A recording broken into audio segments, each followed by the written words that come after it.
Go.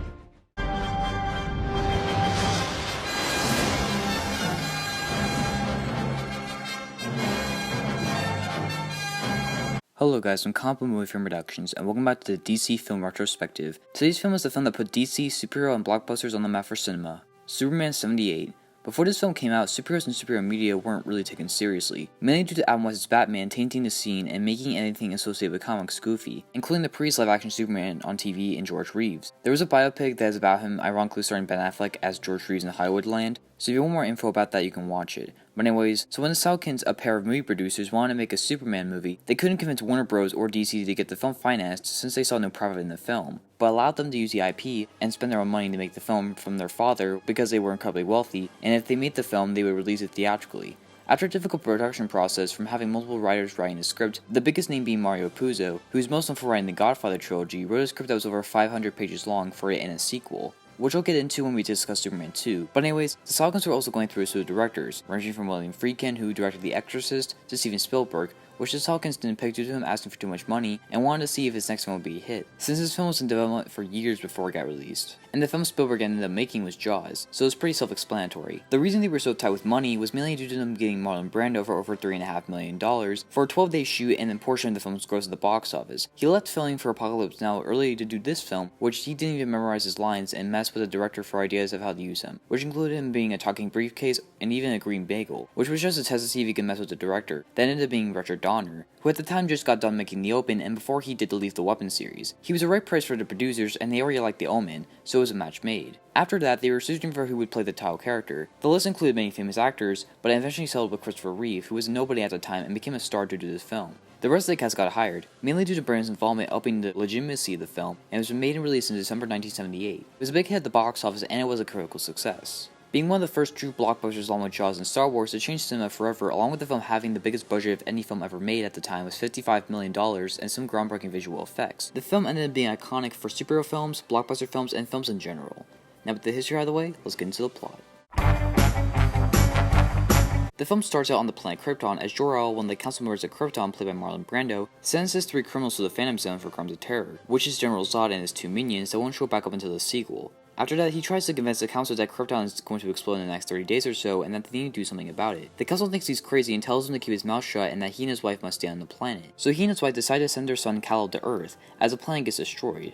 Kal spends the next 3 years in the ship, learning about Krypton's history, his powers, and his purpose as he crash lands in Kansas as 2 childrenless adults, the Kens, take in the boy when they realize he has no parents on Earth at least, due to his superpowers. The film then cuts years later when Kal, now renamed as Clark Kent, is 18 and not popular to say the least. He's a water boy for his high school's football team, isn't treated the best, but he does show off his powers once in a while. While helping out his father and their farm, which now he sees the Kents as his parents, Pa Kent dies of a heart attack and soon afterwards finds a glowing green crystal that calls him basically in his barn as he leaves Smallville to the Arctic as he throws the green crystal, which his father placed in his ship when he was a baby, into the water, which creates a fortress of solitude. A small recreation of Krypton as he finds the holographic face of Jor-El as Clark spends the next 12 years relearning the stuff he was taught in his ship that teaches him to be Superman. At age 30, he returns to civilization under his alias Clark Kent once again, and he's just as goofy, working for the Daily Planet in Metropolis, a newspaper publisher, as he gets a job and starts to have feelings for one of the employees there, Lois Lane, played by Margot Kidder. One day while she's in a helicopter, one of the wires of the rooftop gets loose and entangles the helicopter, causing the pilot to pass out as the copter hangs onto the rooftop and falls. But Clark puts on his iconic suit and introduces Superman as a beacon of hope to the world as he slaves Lois, the pilot, and the copter. Lois becomes super interested, no pun intended, in Superman as he keeps switching aliases to hang out with Lois more. Meanwhile, Lex Luthor, played by Gene Hackman, hears about Superman from his base, which is a hidden abandoned subway station, and wants to destroy Superman, thinking he's a threat to his plan, which will be revealed later in the film.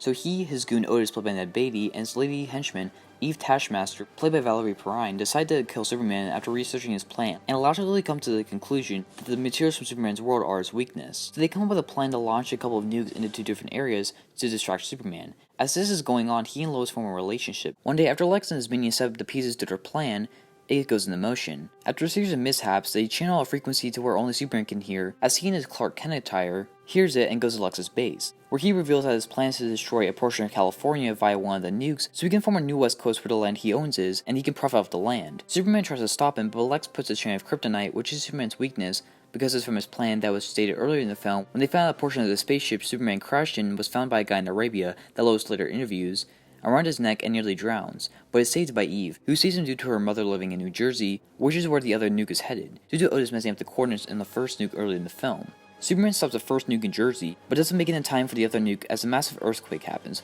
causing tons of damage, floods, and worst of all for Superman, Lois dies when her car falls through one of the cracks caused by the nuke and suffocates on the dirt that pours into their car. Superman doesn't save her and, in a rage, turns back time by flying around the atmosphere so many times, he reverses the rotation of the Earth, and manages to save Lois despite what Jor-El said earlier in the film that time travel was forbidden. The film ends off with the nukes being prevented, and Lex and Otis going to prison as Superman flies off and stares into the camera as credits roll.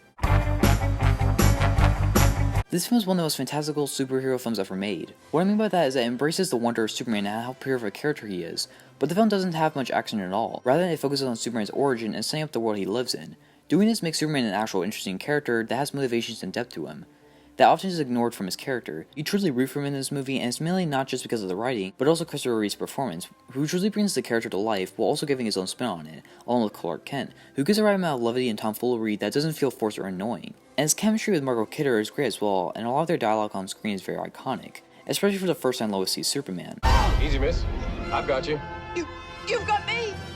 Who's got you? There's many scenes throughout the film that brings an extra level of layer to Superman's world, and it takes its time on things, and despite being 2.5 hours, it doesn't drag too often due to how well directed, written, and acted the whole thing is. Gene Hackman's Lex Luthor provides a lot of personality to this character and their plan. While it may feel out of place at points, it constantly keeps the film going, and the villain and the hero both feel a lot of development, to where all the characters really feel well-rounded. A lot of movies today don't feel as fleshed out as this film does with this world. The spectacle of this film, while not holding up as well today, still is very entertaining to watch, and for the time, there is some groundbreaking stuff in here. John Williams' score is one of the best in a superhero film and in any film ever made. The main theme during the credits basically defining this character and being a standout in John Williams' catalog, which says a lot. The writers and directors were able to balance many types of emotions from the film, from the goofy Clark Kent stuff, to the science fiction aspects of Krypton, to the action, to the dramatic bits. It all works for the most part, and as a whole is way better than I remembered it, and it's truly a great film.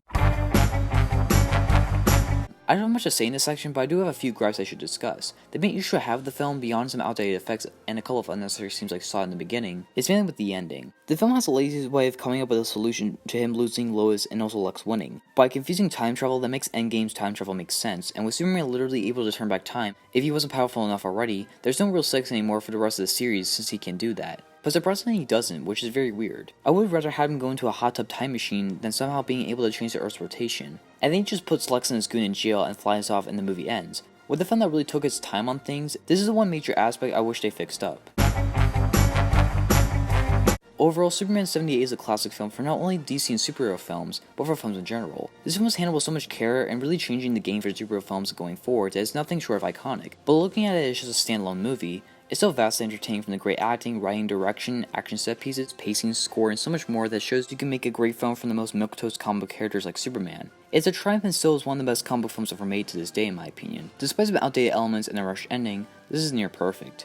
I give Superman 1978 an A, a 9.5 out of 10, and a must-watch recommendation. So that's Superman 78. What do you guys think about it? Leave your thoughts in the comments and please make sure to like and subscribe for more content. I'm Combo Movie Fan Productions, and this isn't the last DC film to review because justice needs to be served.